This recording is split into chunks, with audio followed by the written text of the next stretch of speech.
Hello and welcome to the Maine Department of Education training session. We are working with the State Museum today. Kate and Joanna from the museum will be running the training today, talking about resources that the museum has available for educators and helping you think through ways that you might want to use those resources in your virtual or digital or offline classrooms, whatever situation you might be on.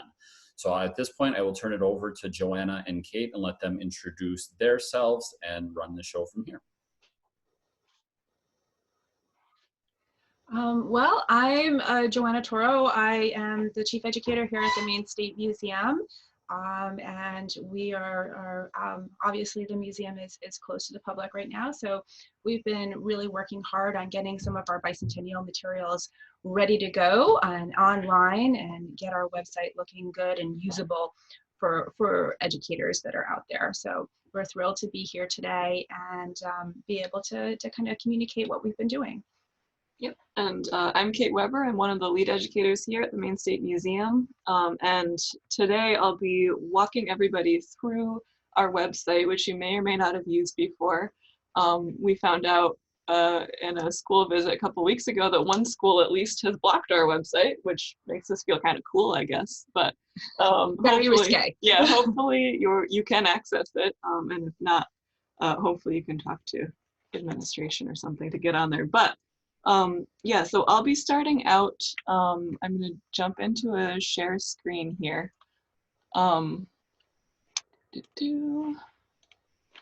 All right, so I'm hoping that everyone can now see my computer screen. I'm going to maximize this a little bit here, and we'll walk through this. So because today's, our most recent packet of teacher materials focus on the Maine Bicentennial exhibit. We're going to start out with the Bicentennial, which is probably on everybody's mind a little bit this year, and then go into some of the other resources that we offer as well. All right, so if you were on the Maine State Museum website by Googling Maine State Museum or typing it in like so, you can jump right in now. We have a link up on the home page, but you can also always go to our exhibit page. Even after the span of an exhibit, we have previous exhibits that have been up.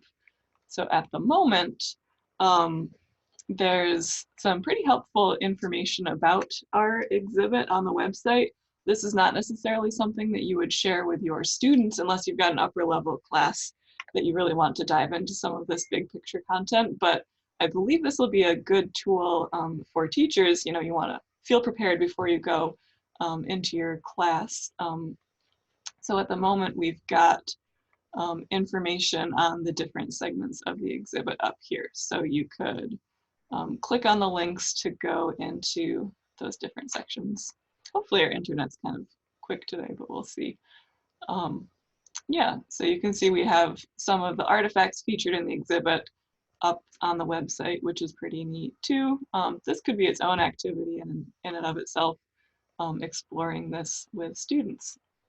All right, and I should give a disclaimer too before we get started, which is that a lot of the teaching materials that we've developed for past exhibits have been intended to be used in the classroom. So we have been trying to strategize ways to adapt that for the current situation where teachers aren't able to actually be there with their students.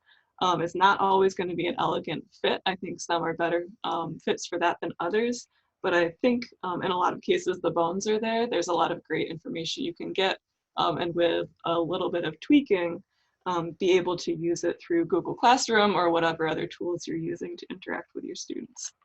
So at any point, if anyone has feedback on good ways of doing that, we'd welcome it, because we haven't used those resources in the same way. We were all proud of ourselves for actually going in and trying them out in the classroom and that experience. And then obviously, like everybody else, the rug was pulled out underneath us. So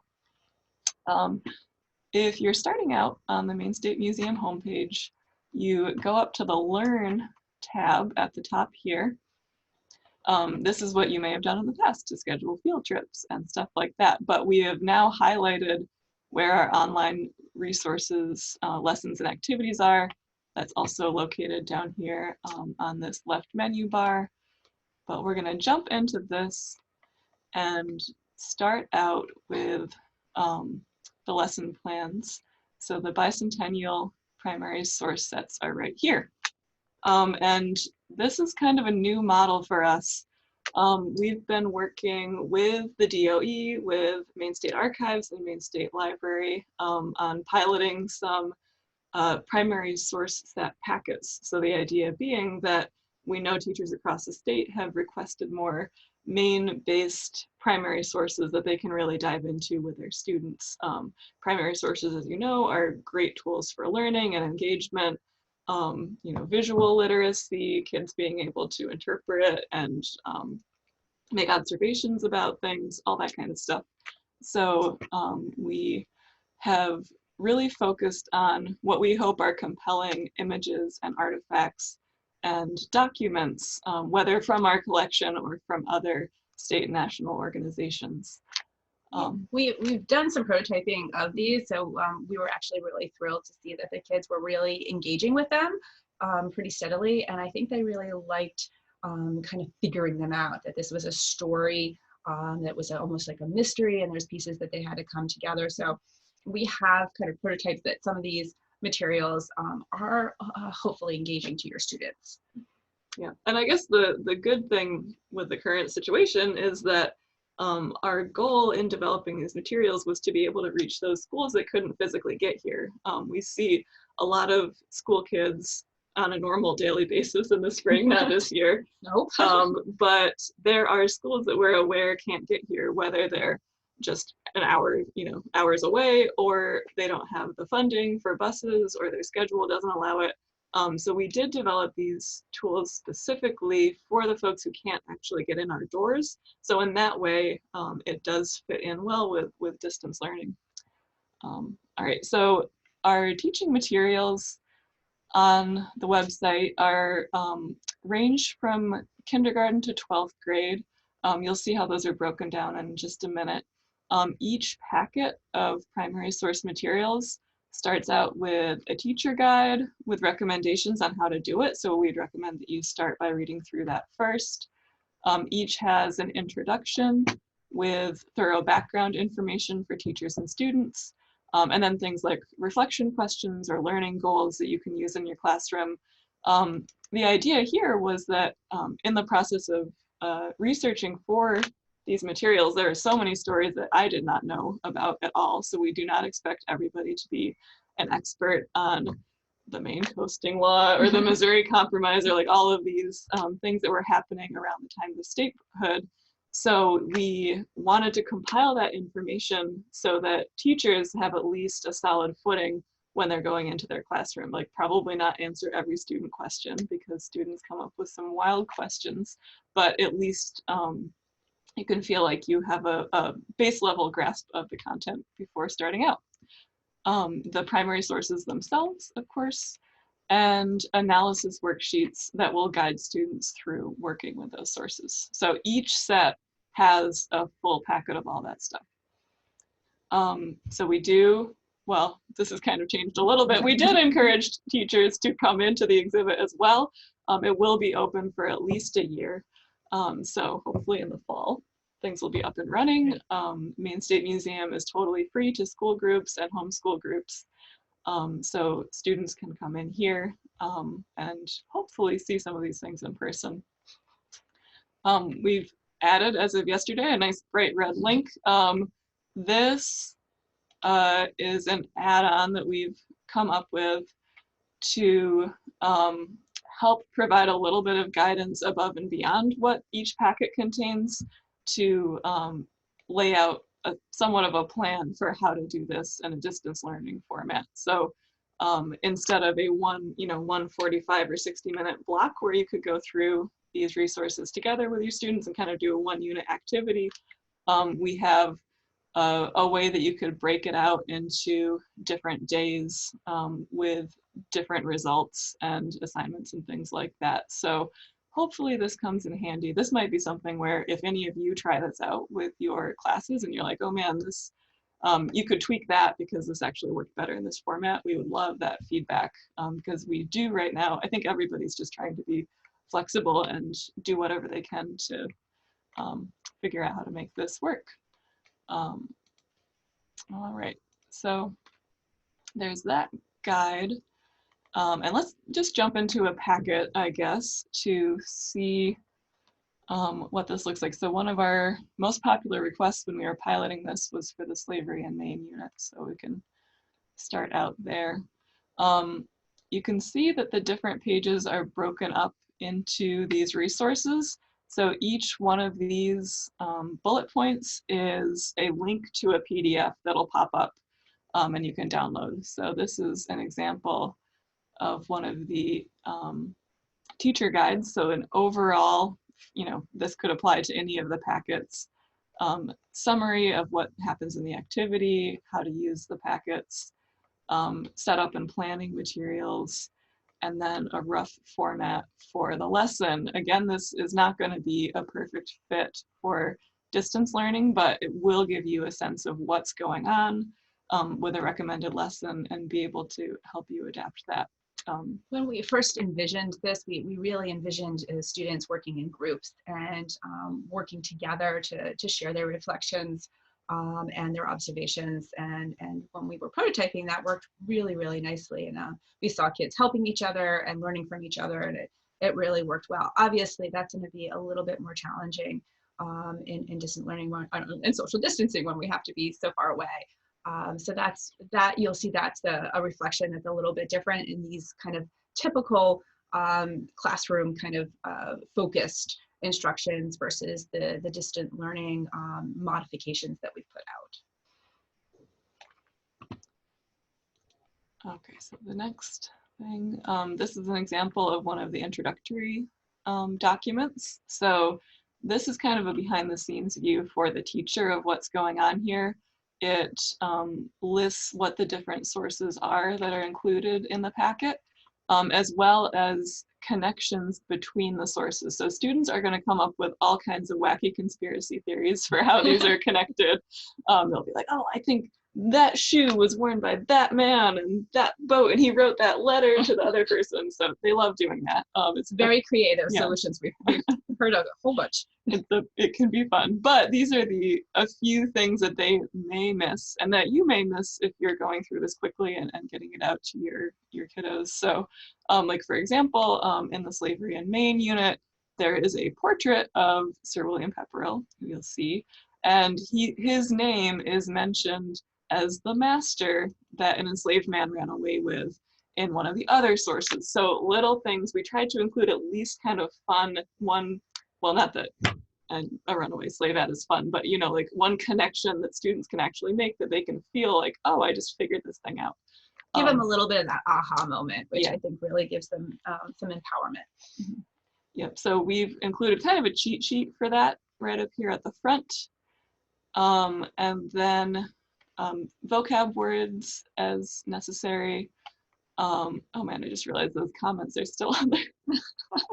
Well, I have some work for later today because we had a Bates professor review this content, and here, he thinks that these are good points. So, well, that was nice of him. I'll take those off later.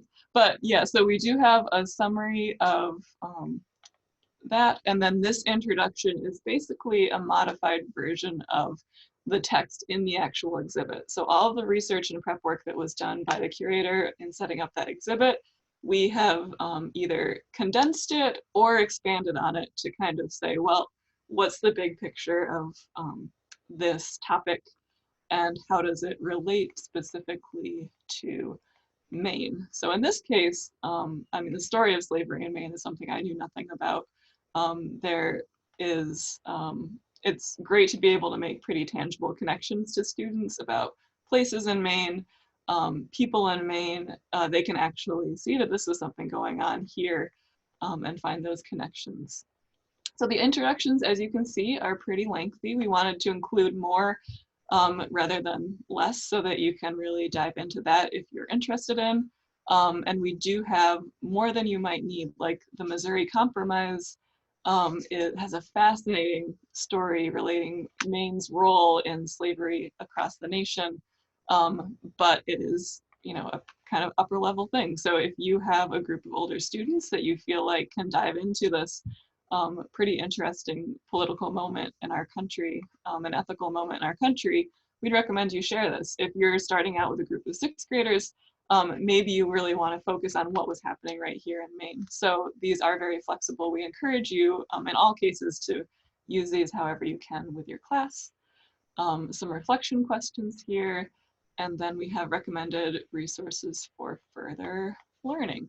We found that students that were coming into this activity that did have a little bit of a background, whether it's slavery in Maine, you know, sometimes we have teachers that were studying or getting ready to study the Civil War, and this was a great connection to that. Kids that were coming into this cold, they struggled a little bit more in making the connections that we were hoping to make. So that's why we wanted to make sure that you had an introduction, and that possibly for those older students that this could be useful for them. Oh, do I hear a question, or is that, no, maybe just some background. All right, so the primary sources themselves are also a digital download. This would be something that you could pop into a Google Drive folder or something to share with your students, but we do have just the sources transcribed wherever that's necessary. So if there's newsprint or handwriting, we include a transcription of that because we know that's a big stumbling block for students. And we've tried to make it very clear that's what this is, because they might analyze that as a separate source. There's William Pepperell. And yeah, so this is something where students could choose what sources they want to work with. You know, probably between 1 and 3 would be a realistic number. And they don't know anything else about it other than what they see right here. So that's another part where the mystery comes in. They have to be encouraged to do very close observation, pull out any details if they can. The color, does it look old? Does it look used? Have you seen anything that looks like this before? What are your guesses about it? How does it connect to the topic? All of that kind of stuff they can use there. It's kind of been interesting with our work with students. We've noticed that a lot of them gravitate towards the objects or images, thinking those are going to be easier. They're actually harder because the written word gives you a lot of direct information. So it's been really interesting to see kids kind of come to that realization that there are a lot of these clues within these objects, and learning how to pull those out. So I think that that's been really valuable as a kind of aha moment again with students. Yep. And we've got, so say you were working on that sugar bowl that we saw in the last picture, that student would be filling out one of these artifact analysis worksheets. So one thing we did to adapt this for distance learning is we just updated these PDFs so that you can actually enter your information into here. You can make check marks against these things. So that's something that the students could actually submit to you. You know, if the artifact is smooth, like things like that. So they can fill these out either by printing them out and writing in person, you know, actually writing on it, or in this case, probably people will be filling a lot of things out online. So yeah, there's a different worksheet for an artifact, for an image, and for written documents. And we've tried to steer students as much as we can through that kind of difficult process of analyzing a primary source. It's not an easy skill. So we've tried to start out with pretty basic level things about colors, things that they notice, and then using arrows to steer them, because a lot of times a kid will, you know, not know what's going on and will get kind of stuck right there. So like, do you know, is there a caption? No, there isn't, or yes, there is, and fill it out here. So we're trying to make this as much as possible an easy progression, kind of building upon what they already know about each source. All right, once they've filled out as much as they can, and this is where if you're doing this remotely, probably a multi-day thing. So maybe day one, they get the introductory materials, they figure out what the subject is, anything you want to share with them. Upper level students, you might assign them that introduction as a homework assignment to read through that. Day two, they actually dive into the primary sources, fill out the artifact sheets, and then what we've done as a final step, working with the classes, is actually giving them the labels. So if they were in the museum, they would get the information about it, what it is, what year it was from, the full story behind it. So we're kind of giving them the answers last, so they can get that information and then come back. And I won't go too much into all of the question prompts, but we are throughout this hoping to encourage students to make connections between the items, tell that item's story. If there's an option for students to interact with each other in this process, we would spread out these 6 different sources on a table. They could choose the one they wanted and then share around the table with other students. What do you think this is? How does yours connect with theirs? What bigger picture can you pull from this? So I think there are a lot of great options to engage in those ways with a classroom online. That's something where hopefully it seems like people are figuring out ways to have those conversations happen. You know, things like Google Hangout and getting kids to kind of maybe, you know, react to each other's ideas is a really nice thing. It's just to share their work. It was really nice when we were working with kids to see how well they articulated their theories, if they had theories, their creative theories, and how excited they were able to react to other students' work. So each unit also has some optional resources that you can link to. So if students want to go more into read slave narratives or other things like that. So we've tried to kind of fill this out a little bit. There also are some great overlaps between our content and the bicentennial lessons that Maine Historical Society has put out. So where those supplement what we're doing, we've linked to those as well. So you'll notice that this Slavery in Maine unit is specifically for 6th to 12th graders. We have different materials that work for different age levels, and they're kind of scaled that way. So our first 2, Creating a Maine Identity and Mapping Maine, they both have options that work with K-3, 4-6, or 7-12. So on the page itself, if you are a 2nd grade teacher, you will be looking specifically at this information here. It's got a modified introduction, modified set of primary sources. Kids are only working with, I think, 2 or 3. And then they can do things like design their own state seal. So it's kind of a lighter side and a way to introduce them to this content. Whereas for upper level students, the 4th to 6th graders, they get more of the primary sources. They get a more in-depth introduction.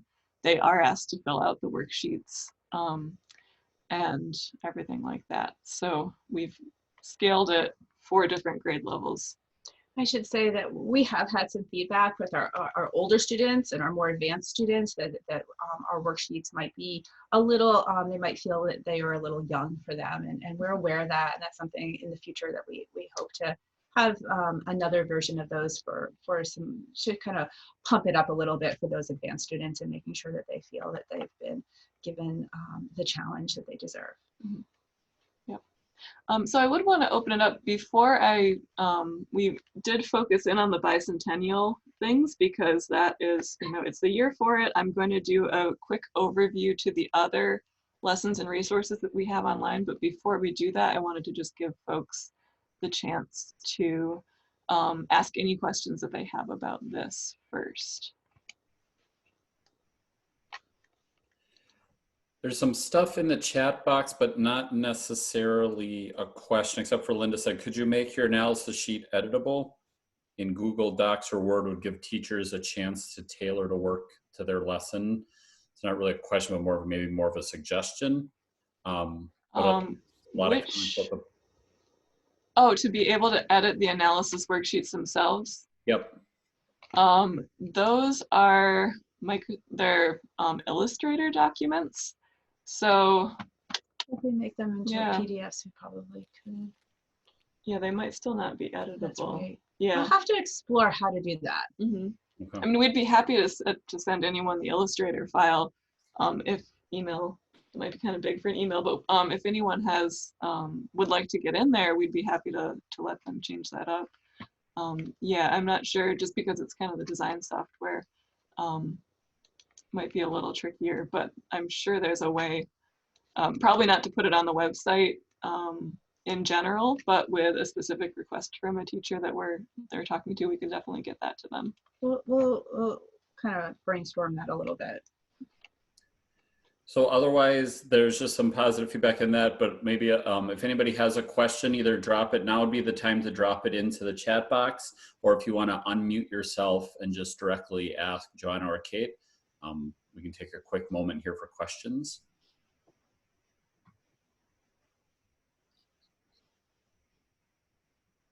I realize I'm going to get back when I'm screen sharing. I can't see the chat. So there's the chat. Okay.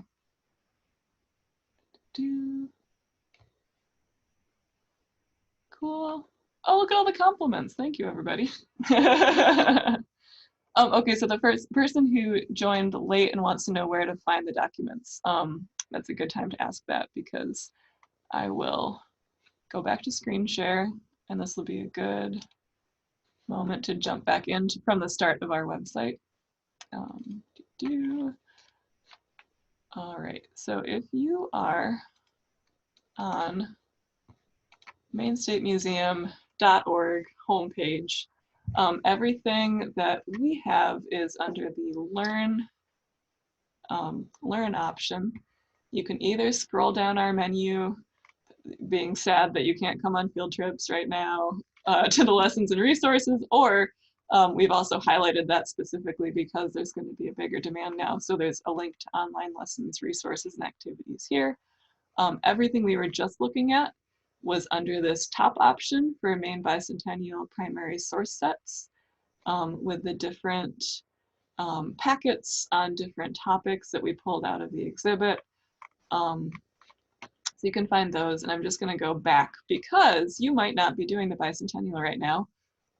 You might be doing totally different things. We had one teacher who was nice enough to let us jump into his ancient Greece unit to talk about slavery, which was probably kind of jarring for the students, but we've got other lessons available too. So another good thing that ties in actually with the bicentennial is our most recent exhibit was 100 Years to the Vote. So all about women's suffrage, which is still absolutely, it's a good time to talk about that now as well.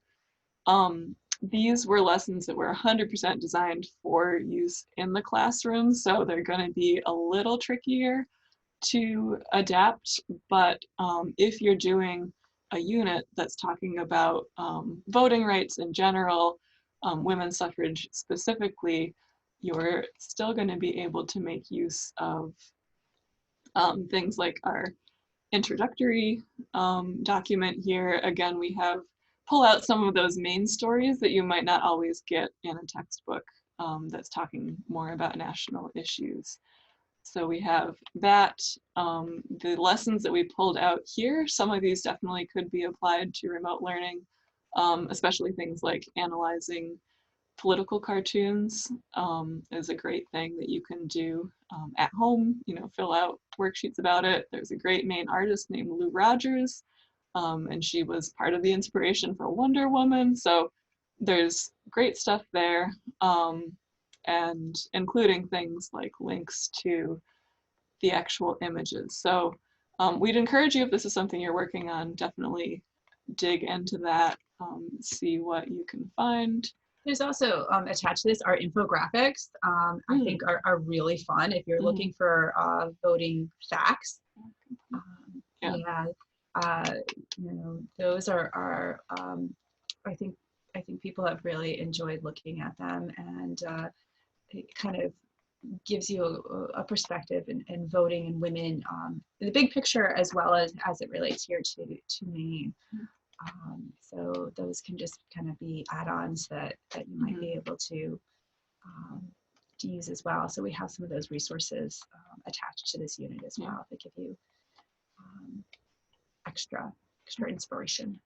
And that's actually good for an election year too. I think a big thing that was discussed during more of the conversations in 2019 is that Maine celebrating women's right to vote isn't all women either. So there are great materials about that and connections to today, what's going on with women in the Maine legislature today. And we've tried to pull that into a modern story, which again will be great in an election year. Yeah. All right. So I'm gonna go back to Kate. There's questions about exhibits besides the Maine Bicentennial. They're interested in the Blaine House or scavenger hunt activities. Oh, that's a little hard. Right now, the Blaine House is closed. And I know that they had plans to kind of update some of their websites and things. I think that hasn't really happened yet to make it more visitor friendly. So we really don't have a lot of materials to offer you about the Blaine House. The State House is actually, I can tell you kind of secretly, we're working on a digital platform for the State House. Unfortunately, just how we've had to move kind of slowly with some of the state bureaucracy pieces of that. So I don't think it's going to be up and running anytime soon, but we are working on it, and we'll make sure that we keep you informed about that. But then as far as other exhibits go, the scavenger hunts, most of our scavenger hunts were designed for people coming into the museum. Yeah, actually, I'm thinking maybe I don't the think natural history ones, unfortunately, are the ones that kind of work the most maybe outside of the museum. And kind of, yeah, those are sort of tied to the exhibit as well. Yeah, so there's not, I mean, a lot of, we have a tradition here of school groups coming and using them. Unfortunately, they don't translate as well if you can't come and find the objects, and we don't have, unfortunately, a virtual tour yet that might cater to that. But it's a really good idea that we can put on the idea. Maybe for next week we can start pushing that forward. Yeah, in a very informal way. I think we'll do a rough cut. But that's a great idea to do that. And then there's a few other lesson plans from past exhibits that we have that are not currently up. That I know, just to go through really quickly with our World War I. I think that one definitely can stand alone because it does have the primary sources of our posters. It features our poster collection, which is pretty extensive, our World War I poster collection. And so analyzing this, again, very much like our primary sources. So that's a little scavenger hunty workshop. It gets kids to look a little more deeply about what those are trying to say and how those messages were communicated visually. And then Malaga Island is a resource that we know teachers have come back to again and again. We do have a variety of those materials still online. And I think the introduction's hard to do online. We do have some materials related to Lizzie Bright and Buckminster Boy, which is a piece of historical fiction that was based on Malaga Island story. It's a very good tool for students. This material really is for 7th through 12th grade. We've tried doing a lot of lessons with 5th and 6th graders and found that it was really difficult for them for some of these ideas of the extreme circumstances and ways that these islanders were treated. If you don't know the story from Malaga Island, this is an island in Phippsburg, Maine, where it was a mixed race community and the state evicted them, and sometimes some of the families got institutionalized in the Home for the Feeble-Minded, which is now Pinelands. So there is a lot of materials related to this. it's kind of a subject that's close to my heart. I've worked really hard on this one for a long time. So if you do have questions, definitely send them my way and I can help you with these. It looks like somebody found a link glitch, that the link that says Mapping Maine K3 Intro Okay. going to the Maine Identity. Oh, intro. thank you. Thank you, Kate. All right. I also want to say, Tammy, I saw your email. Is there a way to adjust this for special needs children? I'll let Joanne and Kate speak to that. I also want you to know that I got an email about this last night, and I'm working on kind of pulling together some resources. So just a little bit, I will drop it in the link. It's by no means completed. It's just what other states have been putting forward for guidance and collecting. I asked my national network for some stuff. So I will put that in there as well, but I will let Kate and Joanna see if they have any thoughts about adjusting any of this for special needs students. I guess that might take a little bit more thought. I can think of a lot of ways to adjust this if it was in the classroom or here at the museum. And the online piece of that, I think we really have to think about a little bit more. We've done a lot of work in the museum visits for special need groups. And you know, whether it's converting it to more of a touch and sensory piece to this, which has worked really well. You know, we've done some stuff with language too, and modifying our language and working to modify our programs to make them actually more hands-on, so that there isn't that need for kind of explanation and really make it more exploratory. But yeah, that seems like a tough fit with these particular things, at least for the bicentennial materials. Yeah, I mean, definitely something that we'll try to kind of brainstorm a little bit more and maybe post some of that onto the website when we get some guidance on that. Yeah, thank you for that suggestion though, because we definitely don't want to leave out any students. And if people do have suggestions or thoughts about that, we'd love to hear them too. We're definitely willing to try to modify things on the fly as needed and really try to experiment with ways that we can be helpful. All right, I'm just going to duck out of the screen share for a minute to see if there are any other questions. Are you planning any virtual tours? I've been really thinking about that one quite a bit, and I've seen some of the things that museums have been doing. We're not super technology savvy here, but some of our staff have kind of given me some suggestions about that I think we're going to try to work on next week, especially. And especially now that we've had lots of time to clean the museum, it's looking really, really good for when you guys come back. And if you can plan on it for next fall, we've had that time to just kind of make things really shine. So this might be a great time for us to, you know, just get out of GoPro and walk around. So that's a great question that I think we should work on. And the Maine State Library might have something to help us. They're the tech whizzes over there, so we could just let them loose in the museum and see what they come up with. Yeah. Right. And I just got the link that Joe posted. Yeah, so there, in the chat box, he sent something out. Specialized instruction. Okay, good. Yep, so oops, I have to go back to the screen share.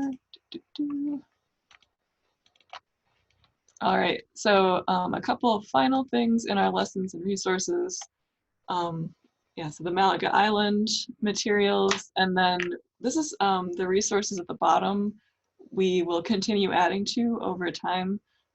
This was something we pulled up last year at some teachers' request. It's a listing of different places folks can go when they were explaining to their students why Columbus Day changed to Indigenous Peoples Day. So we pulled together some national resources, as well as places in Maine that have a lot of great Wapanaki history.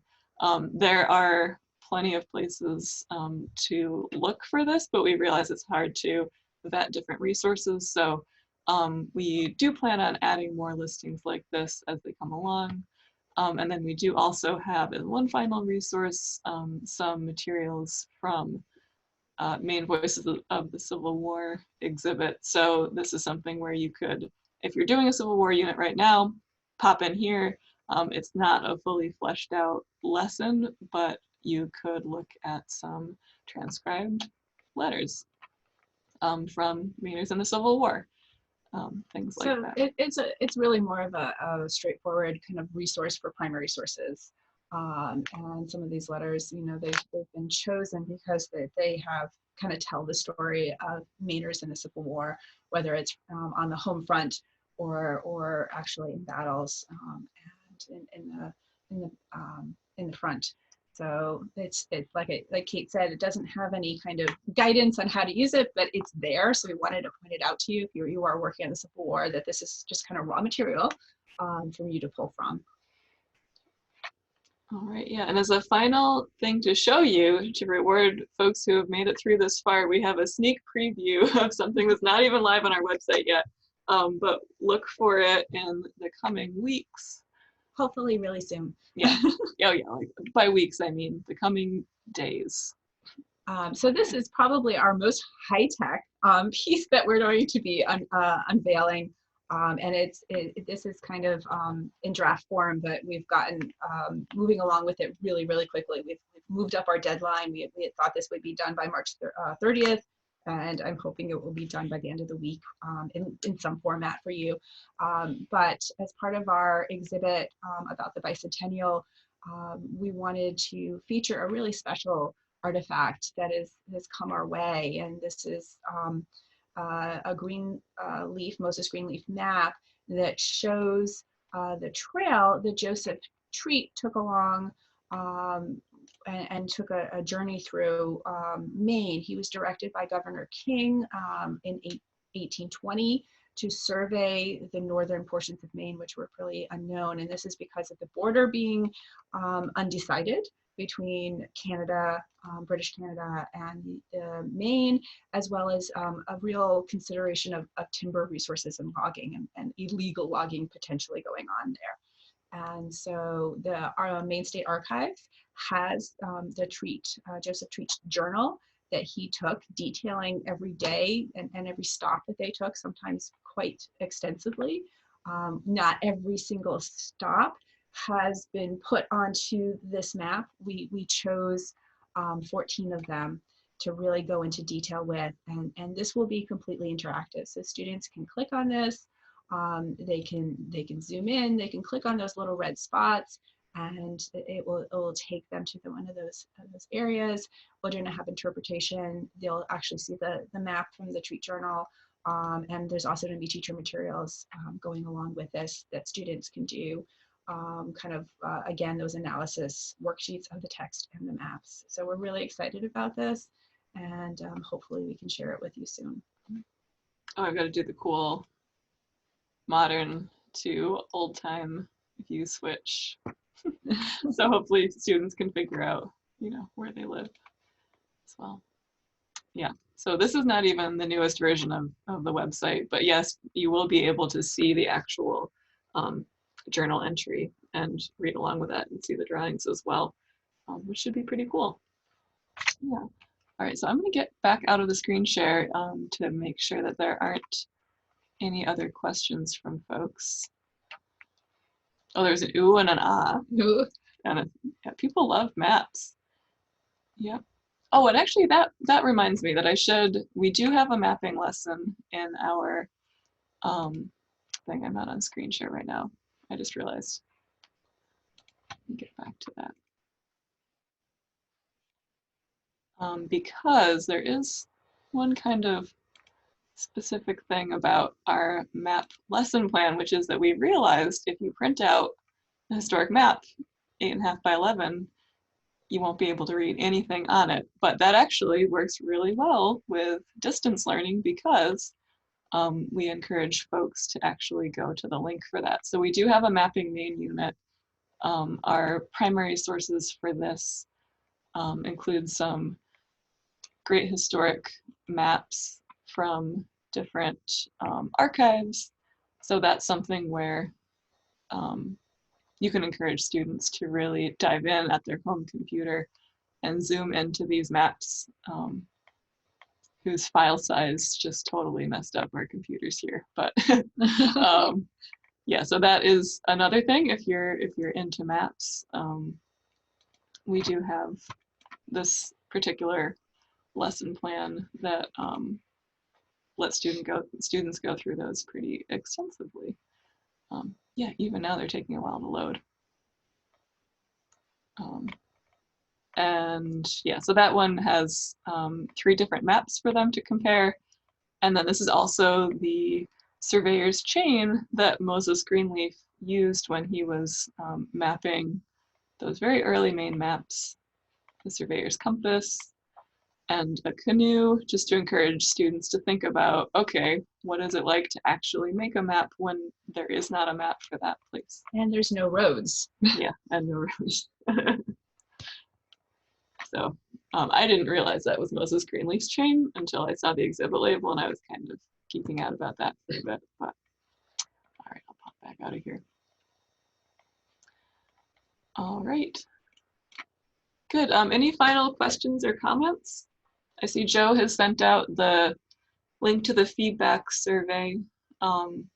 And I should have put something else up with our contact information in case anyone has questions. But if you do have questions, I'm sure Joe will be able to direct them to us. Yeah, and I think you can find me on the website as well under our contact page as well. And on the website, there's a maine.museum contact as well. It's we're all .gov here, so it's maine.museum at you guys want to drop that information right into the chat box and so oh, that's good. I was just going to write it in Sharpie on a piece of paper, but that is really stupid now that I remember that. We could do that. Yeah, the link that I shared in for everybody, it's not required that you do it. It's going to ask you for your email, name, and some other basic information. The department's also gathering just feedback about, we're trying to get a better feel from where in the state people are participating in our online stuff, what is your district doing, et cetera, et cetera. But the big thing to know if you need the contact hour is that you have to answer the last question correctly. Did you complete the training? And if you hit yes, it will automatically email you a certificate to whatever email address you put in at the top. So it's a little Google add-on sheet button here that you could actually do with your kids because you're getting graded. There's 1 point out of 1 if you answer the last question correctly, and then it will automatically email you the certificate. So please do that. I will give I will put that back up a couple more times. Before I end the recording, are there any final questions or comments, thoughts, ideas for Joanna and Kate or the library, or I'm sorry, for the museum?